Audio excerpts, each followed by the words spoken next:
As I went walking that ribbon of highway, I saw above me that endless skyway. I saw below me that golden valley. This land was made for you and me. This land is your land, this land is my land.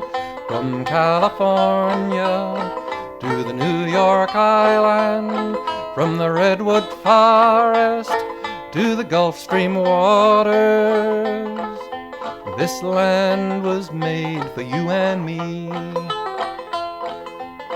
I roamed and I rambled and I followed my footsteps to the sparkling sands of her diamond deserts, while all around me a voice was sounding. This land was made for you and me. This land is your land, this land is my land.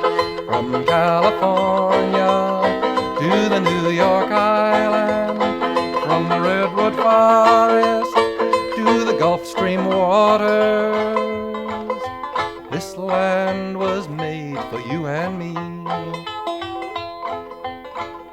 The sun came shining and I was strolling, and the wheat fields waving and the dust clouds rolling, and the fog was lifting and a voice was chanting.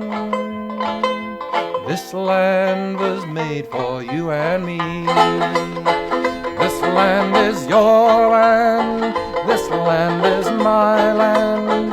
From California to the New York Island, from the redwood forest to the Gulf Stream waters, this land was made for you and me.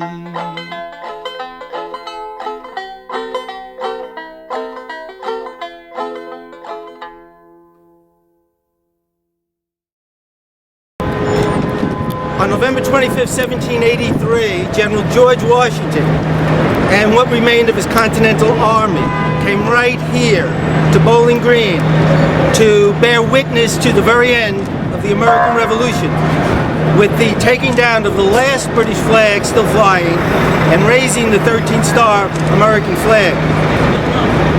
Through the efforts of the City Council and the Mayor, this is now conamed Evacuation Day Plaza. We're also proud that we have the U.S. Marines with us today. The Continental Army from revolutionary times basically was the beginning of all our military forces, and I'm proud that we have here for the dedication a contingent of the United States Marines, who are also in Lower Manhattan today because they're having their famous annual Leatherneck Ball at Cipriani 55 Wall Street a few hours from now.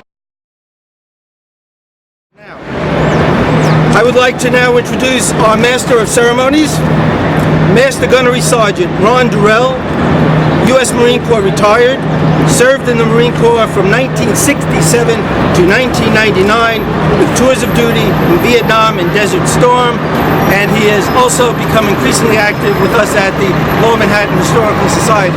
Ladies and gentlemen, we are about to unveil the Evacuation Day street sign dedicating the Evacuation Day Plaza. Okay. All right.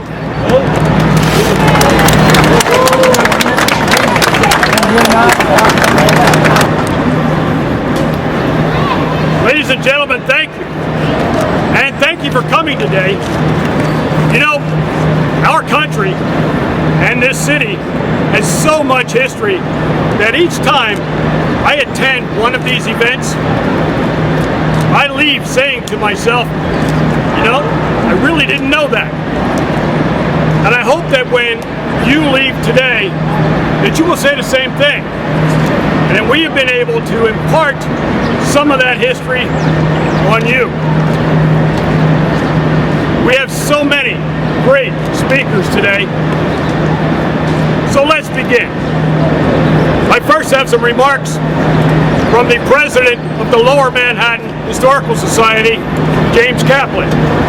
is not able to be with us today, so I'd like to read a message from Mr. Kaplan. This is a great day in the history of the city of New York. The permanent recognition here on this spot in Lower Manhattan of the important but forgotten holiday of Evacuation Day is a major achievement for the recently formed Lower Manhattan Historical Society and its constituent and allied organizations. Not enough people who live or work in Lower Manhattan and New Yorkers generally realize that this is the most historically important area in New York City and among the most important in the nation. And that, like Evacuation Day, Plaza, there are many very historically important sites here in Lower Manhattan that are either forgotten or unknown. The mission of the Lower Manhattan Historical Society is to educate people in Lower Manhattan and all New Yorkers and others about this rich history. We have just begun our efforts to do so, and we have many future projects planned. We urge you to join us in this noble endeavor. And it was signed, James Kaplan.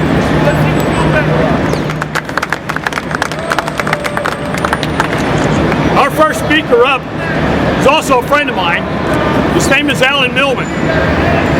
Alan Millman is the public affairs officer of the Veteran Corps of Artillery in New York State, a member of the Lower Manhattan Historical Society Board of Directors, and one of those who played a major role in naming the Evacuation Day Plaza. Ambrose Richardson, he's the president of the Sons of Revolution in New York State. They operate Francis Tavern and its museum. Ambrose is also a board member of the Lower Manhattan Historical Society and played an active role in the naming of Evacuation Day Plaza. Jonathan Mulware, and he's president of South Street Seaport Museum. One of Lower Manhattan's dynamic youthful leaders and a strong supporter of the Lower Manhattan Historical Society is Jessica Lepin. Jessica is the president of Lower Manhattan's largest organization, the Alliance for Downtown New York, which generously provided the Evacuation Day Plaza street sign we just unveiled. Ms. Lepin is also a former member of the New York City Council. Is Catherine McVeigh Hughes. She is the chair of the Lower Manhattan's New York City Community Board. Lower Manhattan's local government known as Community Board Number 1. Community Board Number 1 overwhelmingly passed the resolution that supported the naming of Evacuation Day Plaza. Matthew Washington would like to say a few words on behalf of the borough president. Matthew Washington is the deputy borough president for the office of Manhattan, and the borough president, Gail Brewer. Okay, finally, and most importantly, we have the New York City Council member, Margaret Chin. Margaret Chin, who so ably represents Lower Manhattan among other communities in the New York City Council. Council member Chin's submission of the proposal to name Evacuation Day Plaza to the full City Council and its approval as a result of her leadership is one of the reasons we are here today. Please welcome Alan Millman.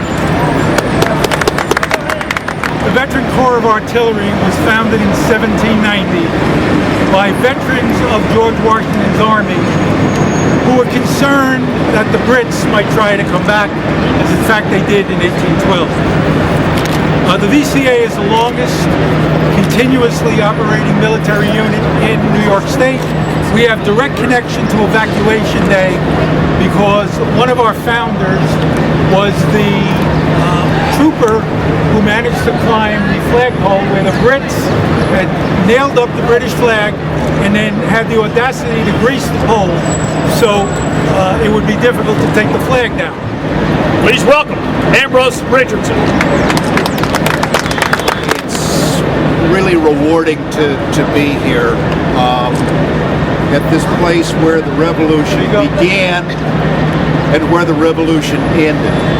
The revolution began in New York in 1765 with the Stamp Act Congress and the Stamp Act riots, which took place just on the other side in front of then Fort George. It ended on Evacuation Day, November 25th, 1783. Please welcome Jonathan Boulware.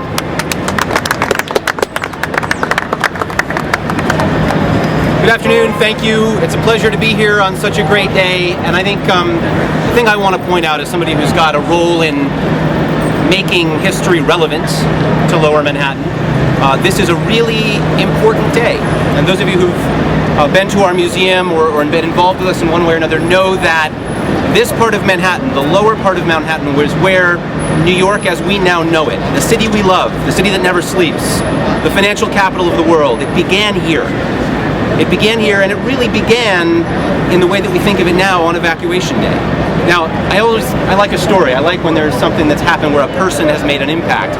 And when the British greased the flagpole to stop the Union Jack from being sent down, and nobody could get at it, and a sailor, by the way, put on some cleats and climbed that greased flagpole and pulled that flag down so that the stars and stripes could be sent aloft, it marked the beginning of a new chapter for this country that we now live in and that we now know and love. So, please welcome Jessica LePin. Lower Manhattan is where the city began and where it's all beginning. And it's nice to be here to remember the spirit that started this country, the spirit that's with us today. And I want to congratulate everyone who was involved in making this street sign happen, especially our city councilwoman, Mark Chin, and then of course Art and the Manhattan Historical Society. Now it will be up for all of the workers, the residents, the tourists here to learn a little something as they walk by and hopefully be inspired. Thank you. Let's go. Catherine McVeigh Hughes. Dedication today is really important because it reminds the 70,000 residents, the 320,000 workers, and the 14 million tours every year what actually happened here today. It's actually very appropriate that today is after yesterday, which was election day earlier this week, and we all remember that the freedom that we have today came with a price. And I want to thank everybody who has served to defend our country and to get to where we are and those who are serving today. Thank you very much. To introduce Matthew Washington. Thank you very much, and it's great to be here. We've heard this is a national story. This is certainly a New York story, but this is a Manhattan story and a Lower Manhattan story. Over 230 years ago, we said, this is our land and we're going to protect it and we're going to kick anybody out who doesn't belong here. And so after that sailor ripped down the Union Jack and we raised Old Glory, and George Washington came all the way down from north in the Hudson, right down Broadway here to say this is our land, and really stood up. And Lower Manhattan has been kicking butt for over 230 years and will continue to do that. Welcome, Margaret Chin. Wow, finally! The sign is up! And now we can officially proclaim Bowling Green Plaza as Evacuation Day Plaza. And I want to thank all the leadership of the Lower Manhattan Historical Society, Martha, the Bowling Green Association, the Downtown Lions, our Community Board 1 for advocating for this piece of history to be recognized. I know it took a while, but you helped make it happen. And at the same time, I think New York City and a lot of people found out about the history of this site. So, from now on, every year, we are going to be celebrating Evacuation Day as a national holiday down here in Lower Manhattan. Because how this country began, we have to remember. And what is the best place to do it but in Lower Manhattan? Because Lower Manhattan is part of the City Council District number 1. Alright? And I also want to thank Mayor de Blasio for signing the legislation to make this possible. So let's celebrate and to make sure this sign keeps shining every day. Thank you very much. Margaret, thank you. Now we will raise the original 13-star American flag, just as General Washington and the Continental Army did here on Evacuation Day, 25 November 1783. And the United States Marine Corps flag, for the first time ever, making history here at Bowling Green, and in honor of the dedication today of Evacuation Day Plaza. But first, let me say a few words about the United States Marine Corps and the unit that's with us today. Let me introduce our color guard, Sergeant Carabello, Corporal Scott, and Corporal Gatlin.